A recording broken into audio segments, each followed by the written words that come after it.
Hello friends, எல்லோரும் எப்படி இருக்கீங்க? நான் நல்லா இருக்கேன். நீங்களும் நல்லா இருக்கீங்கன்னு நம்புகிறேன். ஸோ இன்றைக்கி நம்ம பார்க்க போகிற டாபிக் என்னென்னு பார்த்தீங்கன்னா, type of pronouns. Type of ப்ரொனவுன்ஸில் இது 2வது டைப், டீமான்ஸ்ட்ரேட்டிவ் ப்ரொனவுன்ஸ். அதாவது டைப் ஆஃப் ப்ரொனவுன்ஸில் டோட்டலாக 8 டைப் ஆஃப் ப்ரொனவுன்ஸ் இருக்குது. அதில் ஃபஸ்ட்டு டைப் பர்சனல் ப்ரொனவுன்ஸ்னு என்னன்னு சொல்லிட்டு ஆல்ரெடி நம்ம பார்த்துருக்கோம். ஸோ அந்த டாபிக் யாரும் பார்க்கலன்னா கண்டிப்பாக போய் பாருங்கள். ஸோ இது 2வது type, demonstrative pronouns. Demonstrative pronouns Tamil என்னன்னு பார்த்தீங்கன்னா, சுட்டுப்பிரதி பெயர்ச்சொல் அல்லது ஆர்ப்பாட்டமான பிரதிபெயர்ச்சொல்னு நாம் சொல்லலாம். So demonstrative pronouns are used to show or identify one or more a number of nouns that may be far or near in distance or time. அதாவது தமிழ் என்னன்னு பார்த்தீங்கன்னா, தொலைவில் அல்லது அருகில் இருக்கும் ஒன்று அல்லது பல பெயர்ச்சொற்களை காட்ட அல்லது அடையாளம் காண டெமான்ஸ்ட்ரேட்டிவ் ப்ரொனவுன்ஸ் பயன்படுத்தப்படுகிறது. அதாவது ஒரு பக்கத்தில் இருக்க ஒரு நபரையோ அல்லது ஒரு பக்கத்தில் இருக்க பொருளையோ இல்லை தூரத்தில் இருக்க ஒரு நபரையோ ஒரு தூரத்தில் இருக்க பொருளையோ நம்ம குறிப்பிட்டு ஒரு சென்டென்ஸை ஃபார்ம் பண்ணும்போது டீமான்ஸ்ட்ரேட்டிவ் ப்ரொனவுன்ஸ் நம்ம கண்டிப்பாக யூஸ் பண்ணுவோம். ஸோ பக்கத்தில் நியரில் யூஸ் பண்ணுற வேர்டு என்னன்னு பார்த்தீங்கன்னா, டீமான்ஸ்ட்ரேட்டிவ் ப்ரொனவுன்ஸ் தீஸ் ஃபாரில் யூஸ் பண்ணுறது, தூரத்தில் நம்ம யூஸ் பண்ணுற வேர்டு எதுன்னு பார்த்தீங்கன்னா தட், தோஸ் யூஸ் பண்ணுவோம். ஸோ உங்களுக்கு ஈஸியாக இருக்க மாதிரி கொடுத்துருக்கேன், வாங்க பார்க்கலாம்.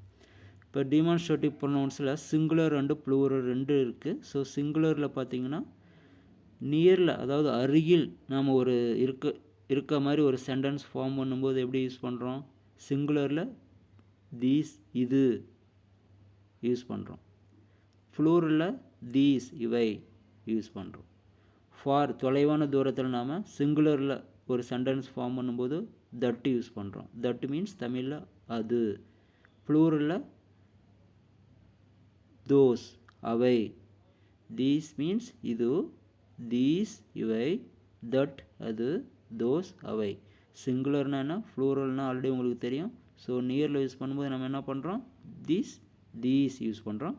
ஃபாரில் தூரத்தில் நாம் ஒரு பொருளின் பெயரோ இல்லை ஒரு இடத்தின் பெயரோ யூஸ் பண்ணி ஒரு சென்டென்ஸ் ஃபார்ம் பண்ணும்போது தட் அல்லது தோஸ், அவை யூஸ் பண்ணுறோம். ஸோ இது உங்களுக்கு ஈஸியாக புரிஞ்சிருக்குன்னு நினைக்கிறேன். ஸோ வாங்க ஒரு எக்ஸாம்பிள் கொடுக்குறேன், அப்போ தான் உங்களுக்கு இன்னும் ஈஸியாக இருக்கும். This is an apple. This is an apple. இது வந்து பார்த்திங்கன்னா சிங்குலர், அதாவது பக்கத்திலே ஒரு ஆப்பிள் இருக்குது. ஸோ நம்ம என்ன பண்ணுறோம்? திஸ் இஸ் an ஆப்பிள்னு சொல்லிட்டு ஒரு சென்டென்ஸ் ஃபார்ம் பண்ணியிருக்கோம். திஸ் இஸ் an ஆப்பிள், இது ஒரு apple. That is an apple. That means what? For, கொஞ்சம் தூரத்தில் இருக்குது, சிங்குலர். ஸோ அப்போ அதுக்காக நம்ம என்ன பண்ணியிருக்கோம்? தட் யூஸ் பண்ணியிருக்கோம். தட் இஸ் an ஆப்பிள், அது ஒரு ஆப்பிள்னு சொல்கிறோம். தேர்ட் ஒன் பார்த்தீங்கன்னா, தீஸ் ஆர் an ஆப்பிள்ஸ், அதாவது ஒன்றுக்கு மேற்பட்ட ஆப்பிள்ஸ் அங்கே இருக்குது. ஸோ அதனால் நம்ம என்ன பண்ணியிருக்கோம்? ப்ளூரல் யூஸ் பண்ணியிருக்கோம். தீஸ் ஆர் an ஆப்பிள்ஸ், அவை ஆப்பிள்கள். அதாவது ஒன்றுக்கு மேற்பட்ட, ஒரே ஒரு ஆப்பிள் இருந்துச்சுன்னா சிங்குலர் வேர்டு யூஸ் பண்ணுவோம், திஸ் இஸ் an ஆப்பிள்னு சொல்லிட்டு. ஸோ இது நிறைய ஆப்பிள் இருக்குது, கொஞ்சம் தூரத்தில் இருக்குது. தூரத்தில்னா கொஞ்சம் பக்கத்தில் இருக்க மாதிரி நம்ம அந்த அது மாதிரி இருக்கும்போது ஒரு சென்டென்ஸை ஃபார்ம் பண்ணும்போது தீஸ் ஆர் an ஆப்பிள்ஸ். அதே மாதிரி ஃபார், தூரத்தில் இருக்குது, தோஸ் ஆர் an ஆப்பிள்ஸ், ஒன்றுக்கு மேற்பட்ட, அதாவது ப்ளூரல்ஸ். அதனால் நம்ம என்ன பண்ணியிருக்கோம்? தோஸ் யூஸ் பண்ணியிருக்கோம். தோஸ் ஆர் an ஆப்பிள்ஸ், கொஞ்சம் தூரத்தில் இருக்கிறதுனால நம்ம வந்து தோஸ் யூஸ் பண்ணியிருக்கோம். ஸோ இப்போ உங்களுக்கு நல்லா புரிஞ்சிருக்குன்னு நினைக்கிறேன் டீமான்ஸ்ட்ரேட்டிவ் ப்ரொனவுன்ஸ் என்னன்னு சொல்லிட்டு. அதாவது டீமான்ஸ்ட்ரேட்டிவ்னாவே உங்களுக்கு வந்து ஞாபகம் வரணும், தூரத்தில் இருக்கிற ஒரு நபரையோ இல்லை ஒரு பொருளையோ இல்லை பக்கத்தில் இருக்க ஒரு பொருளையோ ஒரு நபரையோ பற்றி பேசும்போது தீஸ் தட் தோஸ் யூஸ் பண்ணணும்னு சொல்லிட்டு. ஸோ ஒன் மோர் எக்ஸாம்பிள் பார்க்கலாம். தோஸ் ஆர் an ஆப்பிள்ஸ், அவை ஆப்பிள்கள். இது முடிஞ்சிருச்சு. ஸோ நெக்ஸ்ட் பார்த்தீங்கன்னா, திஸ் இஸ் மை புக்ஸ், இது என்னுடைய புத்தகம். திஸ் இஸ் சிங்குலரில் நம்ம சென்டென்ஸ் ஃபார்ம் பண்ணியிருக்கோம். ஸோ அதனால் திஸ் இஸ் மீன்ஸ் இது என்னுடைய புத்தகம். தட் இஸ் மை புக், இது ப்ளூரலில் நான் ஃபார்ம் பண்ணியிருக்கேன், சிங்குலரில் ஃபார்ம் பண்ணியிருக்கேன், தூரத்தில் இருக்குது. ஸோ அதனால் தட் யூஸ் பண்ணியிருக்கேன். So that is my book, அது என்னுடைய புத்தகம்.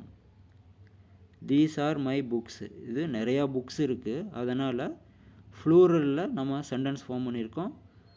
தீஸ் ஆர் மை புக்ஸ், இவை எனது புத்தகங்கள்.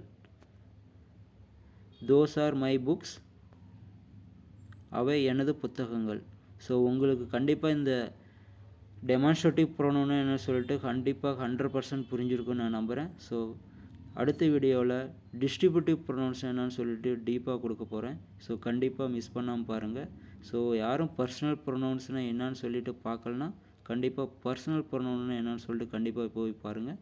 ஸோ இந்த வீடியோ உங்களுக்கு ரொம்ப யூஸ்ஃபுல்லாக இருந்திருக்குன்னு நினைக்கிறேன். ஸோ டெமான்ஸ்ட்ரேட்டிவ் ப்ரோனவுன்ஸ்னால் என்னன்னு சொல்லிட்டு ஸோ வித் எக்ஸாம்பிளோட நீங்கள் ஒரு டைம் ப்ராக்டிஸ் பண்ணுங்கள். அப்போ தான் உங்களுக்கு டெமான்ஸ்ட்ரேட்டிவ் ப்ரோனவுன்ஸ்னால் என்னன்னு சொல்லிட்டு உங்களுக்கு ரொம்ப ஈஸியாக இருக்கும். ஸோ கண்டிப்பாக அடுத்த ஒரு வீடியோவில் டிஸ்ட்ரிபியூட்டிவ் ப்ரோனவுன்ஸ்னால் என்னன்னு சொல்லிட்டு உங்களுக்கு கண்டிப்பாக நாங்கள் பார்க்க போகிறோம். So thank you. சப்ஸ்கிரைப் பண்ணுங்கள், பெல் பட்டன் ப்ரெஸ் பண்ணுங்கள். தேங்க்யூ.